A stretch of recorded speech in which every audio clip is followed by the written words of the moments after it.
Hello everyone, welcome to RK tutorial. Friends, ఈరోజు మనము daily current affairs మరియు జీకేలో భాగంగా 25 అక్టోబర్ 2023కు సంబంధించిన కరెంట్ అఫైర్స్ చూద్దాము. చాలా ఇంపార్టెంట్ కరెంట్ అఫైర్స్ ఉన్నాయి. ఎవరు కూడా మధ్యలో స్కిప్ చేయకుండా చివరి వరకు చూసేయండి. ఓకే, లేట్ చేయకుండా కంటెంట్లోకి వెళ్దాం. నిరుద్యోగ అభ్యర్థులకు గుడ్ న్యూస్. మీరు కనుక ఎస్బీఐ పీఓ 2023 ఎగ్జామ్కి కనుక ప్రిపేర్ అవుతున్నట్లయితే అన్అకాడమీ వారు బంపర్ ఆఫర్ అయితే మీ ముందుకు తీసుకురావడం జరిగింది ఉచితంగా. ఓకేనా, మరి ఎస్బీఐ పీఓకి సంబంధించినటువంటి 2500 రూపాయల విలువ గల కిట్ని ఉచితంగా మీకైతే అందచేయడం అయితే జరుగుతుంది. ఆల్మోస్ట్ 1,50,000 లెర్నర్స్ని కలిగినటువంటి క్లర్క్ బ్యాంక్ ఎగ్జామ్ అన్అకాడమీ వారైతే ఈ ఆఫర్ మీకోసం అందజేస్తున్నారండి. సింపుల్, ఇక్కడ మీ నేమ్ ఎంటర్ చేయండి, ఫోన్ నెంబర్ ఎంటర్ చేయండి, ఫ్రీగా మీరైతే డౌన్లోడ్ అయితే చేసుకోవచ్చు. ఫ్రెండ్స్, ఈ యొక్క సదవకాశాన్ని అందరూ కూడా ఉపయోగించుకోండి. ఫ్రెండ్స్, చూసారు కదా, 2,499 ఆల్మోస్ట్ 2,500 రూపాయల విలువ గల ఈ సెట్ని ఉచితంగా అందచేయడం అయితే జరుగుతుందండి. మోస్ట్ ఇంపార్టెంట్ టాపిక్స్ అన్నీ కూడా యాజ్ పర్ సిలబస్ ప్రకారము ఈ యొక్క టెస్ట్ సిరీస్లో మీకు అందుబాటులో అయితే ఉంటాయి. ఓకేనా, ఆల్ ది బెస్ట్ ఎవ్రీవన్. వెంటనే మీరు ఇక్కడ రిజిస్టర్ అవ్వండి. అంతేకాకుండా బ్యాంక్ స్టోర్ ఫ్లాష్ సేల్ రూపంలో 499 రూపాయలకే మరి కోర్స్ కూడా అందుబాటులో ఉంది. అది కూడా డెమో చూసి మీకు నచ్చితే వెంటనే తీసుకోండి. మోస్ట్ ఎక్స్పీరియన్స్డ్ ఫ్యాకల్టీ కూడా మీకు అందుబాటులో ఉంటారు. All the best. Link in video description. Question number 1. పార్లమెంట్లో క్రిమినల్ ప్రొసీజర్ ఐడెంటిఫికేషన్ యాక్ట్ ఆమోదించిన 1 సంవత్సరం తర్వాత ఇటీవల ఏ వ్యవస్థను ప్రవేశపెట్టడానికి సిద్ధంగా ఉంది కేంద్ర ప్రభుత్వము? ఆన్సర్ ఆప్షన్ ఏ అండి, డిఎన్ఏ మరియు ఫేస్ మ్యాచింగ్ అనేటువంటి అంశాలనైతే మరి ప్రవేశపెట్టనున్నట్లుగా అధికారికంగా ప్రకటించారు. వివరాలు చూద్దాం. పార్లమెంటులో క్రిమినల్ ప్రొసీజర్ ఐడెంటిఫికేషన్ యాక్ట్ ఆమోదించిన 1 సంవత్సరం తర్వాత దేశవ్యాప్తంగా 1300 పోలీస్ స్టేషన్లలో డిఎన్ఏ మరియు ఫేస్ మ్యాచింగ్ వ్యవస్థను ప్రవేశపెట్టడానికి భారతదేశం సిద్ధంగా ఉంది. చట్టం యొక్క నిబంధనలు ఉన్నప్పటికీ భూమిపై దాని పూర్తి అమలులో లాజిస్టిక్స్ మరియు కనెక్టివిటీ సవాళ్ళని ఎదుర్కొంటుంది. ఈ చట్టాన్ని అమలు చేసే దిశగా ప్రయాణం మరియు దారిలో ఎదురయ్యే అడ్డంకులను కూడా ఈ వ్యాసము విశ్లేషిస్తుంది. సిఆర్పిఐ చట్టం ఆమోదం. ఏప్రిల్ 2022లో భారత పార్లమెంట్ క్రిమినల్ ప్రొసీజర్ ఐడెంటిఫికేషన్ యాక్ట్ని ఆమోదించింది. అరెస్టు చేసిన వ్యక్తుల రెటినా మరియు ఐరిస్ స్కాన్లతో సహా భౌతిక మరియు జీవ నమూనాలను సేకరించడానికి, నిల్వ చేయడానికి మరియు విశ్లేషించడానికి పోలీసులు మరియు కేంద్ర దర్యాప్తు సంస్థలకు అధికారాన్ని మంజూరు చేసింది. అయితే చట్టంతో సంబంధించబడిన నిబంధనలను అధికారికంగా తెలియచేయడానికి సెప్టెంబర్ 2022 వరకు పట్టింది అన్నట్లుగా తెలియచేశారు.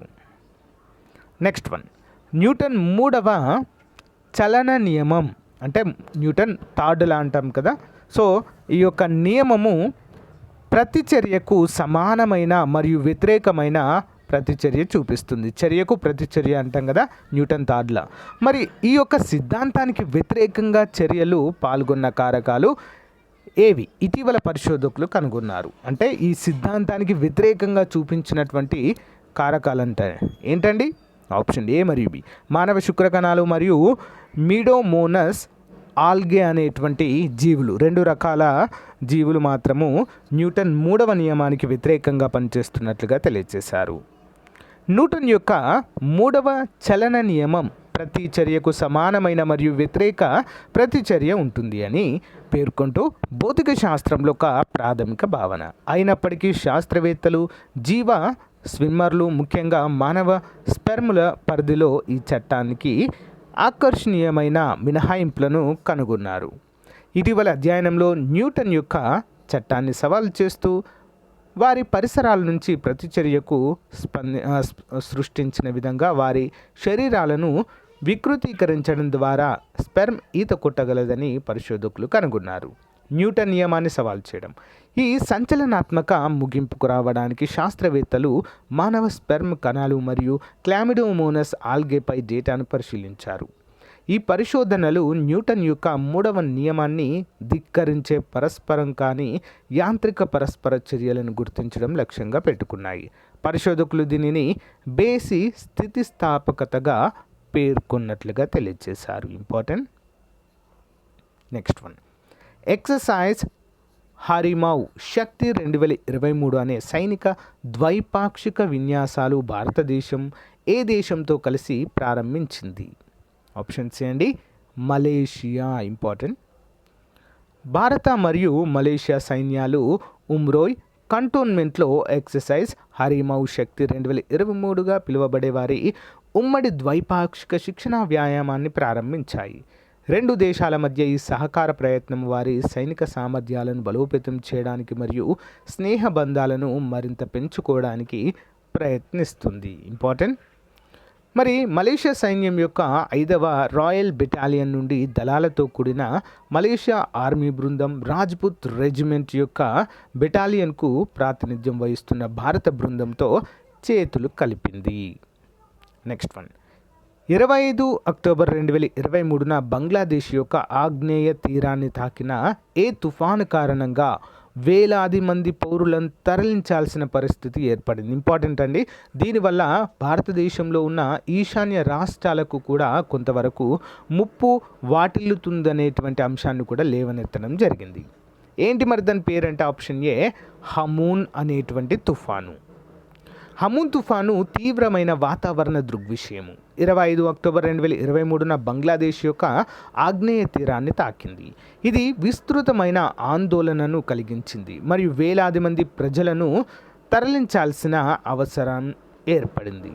బంగాళాఖాతం నుంచి ఉద్భవించిన తుఫాను వాతావరణ మార్పుల ప్రభావాల వల్ల ఈ ప్రాంతంలో ఎటువంటి వాతావరణ సంఘటనల యొక్క పెరుగుతున్న ఫ్రీక్వెన్సీ మరియు తీవ్రత గురించి మరింత ప్రశ్నలను లేవనెత్తింది. ఈ వాతావరణ సంఘటనను భారత వాతావరణ శాఖ నిశితంగా పరిశీలిస్తుంది మరియు రాబోయే గంటల్లో బలహీనపడే అవకాశం ఉంది అన్నట్లుగా కూడా తెలియజేశారు. నెక్స్ట్ వన్, కేంద్ర సాయుధ దళాల ప్రత్యేక డైరెక్టర్ జనరల్ హాస్పిటల్ సర్వీసెస్ అధిపతిగా ఇటీవల నియమితులైన మహిళా అధికారి పేరు? Option A, air marshal Sadhana S Nair. వివరాలు చూద్దాం. ఒక సంచలనాత్మక అభివృద్ధిలో air marshal Sadhana S Nair director general hospital services యొక్క విశిష్ట పాత్రను స్వీకరించారు. ఇది భారత సైన్యంలో ఒక ముఖ్యమైన మైలురాయిని సూచిస్తుంది. ఎయిర్ మార్షల్ స్థాయికి పదోన్నతి పొందిన తర్వాత ఈ గౌరవనీయమైన పదవిని పొందిన మొదటి మహిళ ఆమె కావడము గమనార్హంగా మనమైతే చెప్పుకోవచ్చు. నెక్స్ట్ వన్ చూద్దాం. ప్రముఖ వాయు నాణ్యత కొలత సంస్థ ఐక్యూ ఎయిర్ ప్రకారము అత్యంత కాలుష్య పూరిత నగరంగా రాజధాని ఢిల్లీ ఏ స్థానంలో నిలిచింది? ఆన్సర్ ఆప్షన్ డి అండి, 6వ స్థానంలో నిలవడాన్ని మనమైతే చూడవచ్చు. వివరాలు చూద్దాం. భారతదేశము తీవ్రమైన వాయు కాలుష్య సమస్యలతో పోరాడుతుంది. ప్రముఖ వాయు నాణ్యత కొలత సంస్థ ఐక్యూఎయిర్ ప్రకారము ముంబై 2వ అత్యంత కలుషితమైన నగరంగా ఉంది. రాజధాని ఢిల్లీ కూడా గణనీయమైన గాలి నాణ్యత సవాళ్ళను ఎదుర్కొంటుంది. ప్రపంచవ్యాప్తంగా 6వ స్థానంలో ఉంది. గాలి నాణ్యత సూచిక కాలుష్య స్థాయిలను కొలుస్తుంది. ఇది ఆరోగ్య పెరుగుదలను సూచిస్తుంది. మరి ఐక్యూఎయిర్ జాబితాలో అహ్మదాబాద్ అత్యధిక కాలుష్యపూరిత నగరం, తర్వాత ముంబై, తర్వాత పింప్రి, నాగ్పూర్, ఢిల్లీ, పూణే, హబ్లీ. సో ఇవన్నీ ఉన్నట్లుగా అయితే మనకు ఈ నివేదిక తెలియచేయడాన్ని మనము చూడవచ్చు. ఓకే, మరి ప్రపంచవ్యాప్తంగా చూసినట్లయితే చైనా మొదటి స్థానంలో ఉంది. తర్వాత ముంబై, బీజింగ్ చైనా మొదటి స్థానము, ముంబై ఇండియా 2వ స్థానము, కరాచీ పాకిస్తాన్ 3వ స్థానము, జెరూసలేం ఇజ్రాయెల్ 4, షెన్యాంగ్ చైనా, తర్వాత ఢిల్లీ ఇండియా, దుబాయ్ యుఏఈ ప్రపంచవ్యాప్తంగా ప్లస్ ఇండియాలో నగరాలు కూడా ఇక్కడ మనకు క్లియర్గా ఇచ్చారు. నెక్స్ట్ వన్, నిఫా వైరస్ కారకాలను ఇటీవల కేరళలోని ఏ జీవుల్లో గుర్తించినట్లుగా ఐసీఎంఆర్ ధృవీకరించింది? ఏ కారకాల్లో అండి? ఆన్సర్ ఆప్షన్ ఏ, గబ్బిలాల్లో గుర్తించారండి. ఎక్కడండి? గబ్బిలాలలో. ఇంపార్టెంట్. వివరాలు చూద్దాం. తిరువనంతపురం, కేరళలోని వయనాడ్ జిల్లాలో ఉన్న గబ్బిలాల్లో నిఫా వైరస్ ఉన్నట్లుగా ఐసీఎంఆర్ ధృవీకరించింది. కేరళ ఆరోగ్య శాఖ మంత్రి వీణా జార్జ్ ఈ విషయాన్ని ఇవాళ వెల్లడించారు. సుల్తాన్ బతేరి, మానంతవాది ఏరియాల్లో ఉన్న గబ్బిలాల్లో నిఫా వైరస్ ఉన్నట్లుగా గుర్తించామన్నారు. ఐసీఎంఆర్ ఇచ్చిన నివేదికలో ఈ విషయము నిర్ధారణ అయినట్లుగా మంత్రి వీణా తెలిపారు. దీంతో ఆందోళన చెందాల్సిన అవసరం లేదు, ప్రజల్లో చైతన్యం కలిగించేందుకు ఈ వార్నింగ్ ఇస్తున్నట్లుగా మంత్రి తెలిపారు. నెక్స్ట్ వన్, భారత ఎన్నికల సంఘం దేశంలో వివిధ రాష్ట్రాల్లో జరుగుతున్న ఎన్నికల సందర్భంగా నేషనల్ ఐకాన్గా ఎన్నికలను ప్రమోట్ చేయడానికి ఏ బాలీవుడ్ నటుడిని ఎంపిక చేసింది? ఆప్షన్ బి అండి రాజ్ కుమార్ రావు. వివరాలు చూద్దాం. 5 రాష్ట్రాల అసెంబ్లీ ఎన్నికల నేపథ్యంలో ఎన్నికల కమిషన్ ఈసీ కీలక నిర్ణయం తీసుకుంది. ప్రముఖ బాలీవుడ్ నటుడు రాజ్ కుమార్ రావును తన నేషనల్ ఐకాన్గా నియమించుకుంది. ఈ క్రమంలో గురువారం జరిగే ఓ కార్యక్రమంలో ఈసీ లాంఛనంగా ఆయన నియామకం చేపట్టనుంది. వచ్చే నెలలో జరగనున్న 5 రాష్ట్రాల అసెంబ్లీ ఎన్నికల్లో దాదాపు 16 కోట్ల మందికి పైగా ఓట్లు తమ ఓటు హక్కు వినియోగించుకొని ఉన్నారు. తెలంగాణలో నవంబర్ 30న అసెంబ్లీ ఎన్నికల పోలింగ్ జరగనుండగా మధ్యప్రదేశ్లో నవంబర్ 17న, రాజస్థాన్లో నవంబర్ 25న జరగనుంది. ఛత్తీస్గఢ్లో నవంబర్ 7, నవంబర్ 17న 2 దశల్లో పోలింగ్ జరగనుండగా మిజోరాంలో నవంబర్ 7న పోలింగ్ అయితే జరుగుతుంది. ఇంపార్టెంట్. నెక్స్ట్ వన్, భారతదేశ తొలి ప్రైవేట్ రాకెట్ సంస్థ అయిన sky route aerospace private limited పూర్తిగా దేశీయంగా రూపొందించిన 7 అంతస్తుల పొడవైన బహుళ దశలో ఎర్త్ ఆర్బిట్ రాకెట్ ఈ పేరుతో నిర్మించడం జరిగింది. భారతదేశంలో ఉన్న ఏకైక ప్రైవేట్ రాకెట్ సంస్థ అండి. ఏంటి? Skyroot. రూపొందించిన రాకెట్ పేరేంటి? Option A Vikram one. దేశంలోని తొలి ప్రైవేట్ రాకెట్ ప్రయోగ సంస్థ హైదరాబాద్కు చెందిన sky route aerospace private limited అరుదైన ఘనతను సొంతం చేసుకుంది. పూర్తిగా దేశీయంగా రూపొందించిన 7 అంతస్తుల పొడవైన బహుళ దశలో ఎర్త్ ఆర్బిట్ రాకెట్ విక్రమ్-1ను అందుబాటులోకి తీసుకొచ్చింది. సుమారు 300 కిలోల వరకు బరువుండే పేలోడ్ను ఈ రాకెట్ అంతరిక్షంలోనికి మోసుకెళ్లగలదు. మంగళవారం హైదరాబాద్లో జరిగిన కార్యక్రమంలో కేంద్ర శాస్త్ర సాంకేతిక శాఖ మంత్రి జితేందర్ సింగ్ ఈ రాకెట్ను ఆవిష్కరించారు. నెక్స్ట్ వన్, ఆసియా క్రీడల్లో భాగంగా ఇటీవల ప్రారంభమైన ఆసియా పారా గేమ్స్ ఏ దేశంలో ప్రారంభమయ్యాయి? ఎక్కడండి? చైనాలో అండి. ఆసియా గేమ్స్ కూడా జరిగింది ఇక్కడే, పారా గేమ్స్ కూడా ఇక్కడే జరుగుతున్నాయి. ఆసియా క్రీడల్లో భారత పథకాల పంట పండిస్తుంది. తొలి రోజు సోమవారం 6 స్వర్ణాలతో పాటు 7 పథకాలు, రెండో రోజు మంగళవారం 3 పసిడితో సహా 17 పథకాలతో పథకాలు ఖాతాలో సొంతమయ్యాయి. మరి పథకాల పట్టిలో భారత్ 5వ స్థానంలో ఉందండి పారా ఆసియా గేమ్స్లో. నెక్స్ట్ వన్, ప్రపంచ ఆరోగ్య సంస్థ క్షయ strategic and technical advisory group సభ్యుడిగా ఇటీవల నియమితులైన హైదరాబాద్లోని Indian school of business professor పేరేంటి? Answer option A Sarang Theo. వివరాలు చూద్దాం. ప్రపంచ ఆరోగ్య సంస్థ క్షయ strategic and technical advisory group సభ్యునిగా హైదరాబాద్లోని Indian school of business professor Sarang Theo నియమితులవ్వడమైతే మనం చూడవచ్చు. నెక్స్ట్ వన్, ఆంధ్రప్రదేశ్ రాష్ట్రంలో ఇటీవల 12 కోట్ల రూపాయలతో 2 లెదర్ పార్కులు అండి. ఓకే, లేదా అనబడింది ఇక్కడ లెదర్ పార్కులను ఏ ప్రాంతంలో ఏర్పాటు చేయడానికి ప్రభుత్వం ఆమోదించింది? ఆప్షన్ డి ఏ మరియు బి రెండు సరైనవే. కృష్ణా జిల్లా కొండూరులో, ప్రకాశం జిల్లా ఎడవల్లిని అనేటువంటి ప్లేస్లో రెండింటిలో కూడా ఏర్పాటు చేయబోతున్నారు. రాష్ట్రంలో 2 లెదర్ పార్కుల ఏర్పాటుకు చర్మకార ఉత్పత్తుల పారిశ్రామికాభివృద్ధి సంస్థ లీడ్ క్యాప్ కసరత్తుకు ముమ్మరం చేసింది. ఇందుకోసం కృష్ణా జిల్లా కొండూరు, ప్రకాశం జిల్లా ఎడవల్లిని ఎంపిక చేసింది.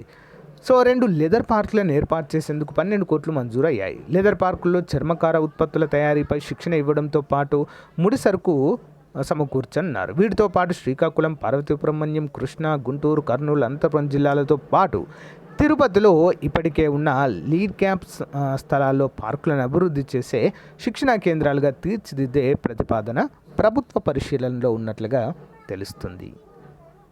నెక్స్ట్ వన్, మిసెస్ సింగపూర్ 2023 పోటీల్లో ఏసియా వరల్డ్ వైడ్ కేటగిరీలో విజేతగా నిలిచిన ఆంధ్రప్రదేశ్ యువతి పేరు? ఆప్షన్ ఏ విజయారెడ్డి. మిసెస్ సింగపూర్ 2023 పోటీల్లో ఏషియా వరల్డ్ వైడ్ కేటగిరీలో వైఎస్ఆర్ జిల్లా మహిళా విజేతగా నిలిచారు. పులివెందుల మండలంలోని నల్లపురెడ్డిపల్లె గ్రామానికి చెందిన గోపాల్ రెడ్డి రమాదేవి కుమార్తె విజయారెడ్డి సింగపూర్లో ఎంబీఏ చదివే సమయంలో విజయవాడకు చెందిన సుంకర ప్రదీప్ను ప్రేమించి పెళ్లి చేసుకున్నారు. వీరికి ఒక కుమారుడు. ప్రస్తుతం విజయ ప్రదీప్లు ఇద్దరు 15 ఏళ్లుగా సింగపూర్లోనే ఉంటూ అక్కడ సిటీ బ్యాంక్లో పనిచేస్తున్నారు. ఈ క్రమంలో అక్టోబర్ 21న సింగపూర్లో లూమియార్ అంతర్జాతీయ సంస్థ నిర్వహించిన అందాల పోటీల్లో విజయారెడ్డి పాల్గొని విజయము సాధించారు. నెక్స్ట్ వన్, ఇటీవల యోగి వేమన యూనివర్సిటీ పరిశోధకులు కనుగొన్న లెయిడో గతిస్ జాతికి చెందిన మొక్కకు ఏ పేరు సూచించారు? ఆన్సర్ ఆప్షన్ బి అండి, రాజశేఖర్ రెడ్డి పేరు సూచించడము జరిగింది. వైఎస్ఆర్ గారి పేరు. విద్యారంగానికి దివంగత సీఎం వైఎస్ రాజశేఖర్ రెడ్డి చేసిన సేవలకు గుర్తింపుగా మరి ఆయనకు అరుదైన మొక్కకు ఆ పేరు పెట్టి యోగి వేమన యూనివర్సిటీ గౌరవించింది. దీనిని లండన్లోని రాయల్ బొటానికల్ గార్డెన్, కోల్కతాలోని బొటానికల్ సర్వే ఆఫ్ ఇండియాతో పాటు మరికొన్ని పరిశోధనా సంస్థలు ధృవీకరించాయి. వివరాలు: వైవియు వృక్షశాస్త్ర విభాగం ప్రొఫెసర్ డాక్టర్ మధుసూదన్ రెడ్డి పరిశోధకుడు, ఢిల్లీలోని SV college assistant professor doctor K Prasad బృందము 2020లో వైఎస్ఆర్ జిల్లా బారుపల్లి అటవీ జోన్లోని మొగలిపెంట ప్రాంతంలో ఒక మొక్కను గుర్తించింది. మరి ప్రపంచం మొత్తం మీద శేషాచలం అడవుల్లో మాత్రమే లభించే మొక్కగా నిర్ధారణ అవడంతో ఈ ప్రాంతానికి సంబంధించిన పేరు పెట్టుకునేలా వెసులుబాటు కల్పించింది. దీంతో పరిశోధకులు, అధికారులు చర్చించి వైవియు వ్యవస్థాపకులు ఫీజు రియంబర్స్మెంట్ ద్వారా ఎందరో పేద విద్యార్థులకు చదువు అందుకునే అవకాశం కల్పించిన దివంగత CM doctor YS Rajasekhar Reddy గారు పెట్టారు. లెయిడో గతిస్ రాజశేఖరే అని పేరు. Okay, additional questions. హిందూ మహాసముద్రంలోకి ప్రవేశించిన షియాన్ 6 ఏ దేశానికి చెందిన పరిశోధన నౌక? Option B China. మత్స్య, పశుసంవర్ధక మరియు పాడి పరిశ్రమ శాఖ మంత్రి ఏ నగరంలో పునరుద్ధరించబడిన మెరైన్ మ్యూజియాన్ని ప్రారంభించారు? Option C Visakhapatnam. అంతర్జాతీయ మొబైల్ టెలికమ్యూనికేషన్ ప్రమాణాలను అభివృద్ధి చేయడానికే సంస్థ బాధ్యత వహిస్తుంది? Option B ITU. స్వావలంబన్ 2.0 ఏ సంస్థ యొక్క స్వదేశీకరణ road map? Option B Indian navy. ఏ కేంద్ర మంత్రిత్వ శాఖ CRIIO 4 మంచ్ మాడ్యూల్ను ప్రారంభించింది? ఆప్షన్ బి అండి విద్యా మంత్రిత్వ శాఖ. వార్తల్లో కనిపించిన సరబ్జోత్ సింగ్, అర్జున్ సింగ్ చీమా మరియు శివ నార్వాల్ ఏ క్రీడలు ఆడతారు? Option C shooting.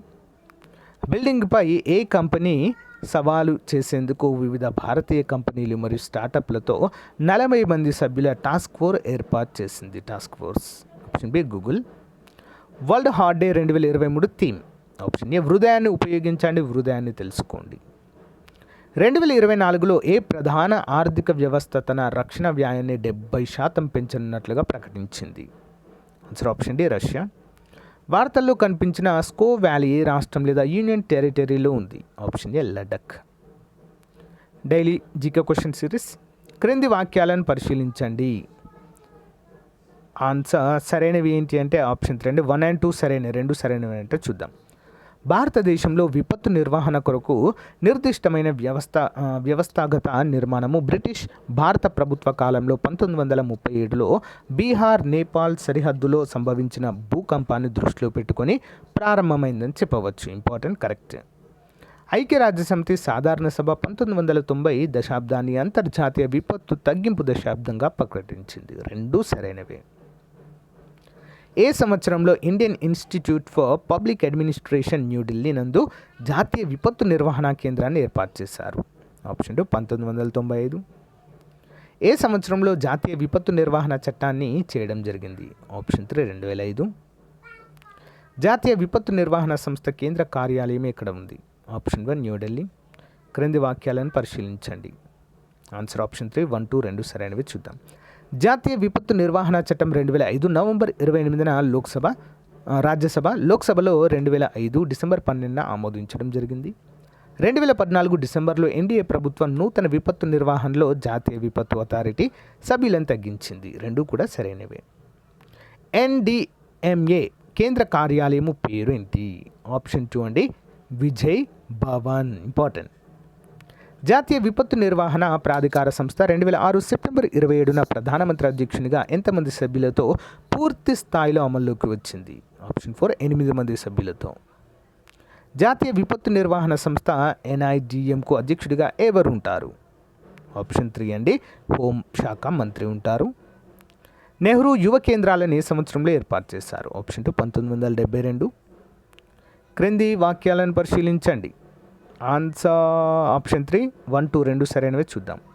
విపత్తు సందర్భంలో మరియు విపత్తు తాకిన వెంటనే దాని ప్రభావాలను తగ్గించడానికి చేపట్టే శిక్షణా చర్యలను ప్రతిస్పందన చర్యలు అంటారు. కరెక్ట్.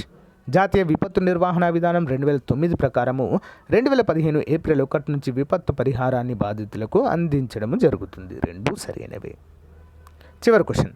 దేశంలోనే మొట్టమొదటి విపత్తు నిర్వహణ శిక్షణ సంస్థని సంవత్సరంలో నాగపూర్లో ఏర్పాటు చేశారు?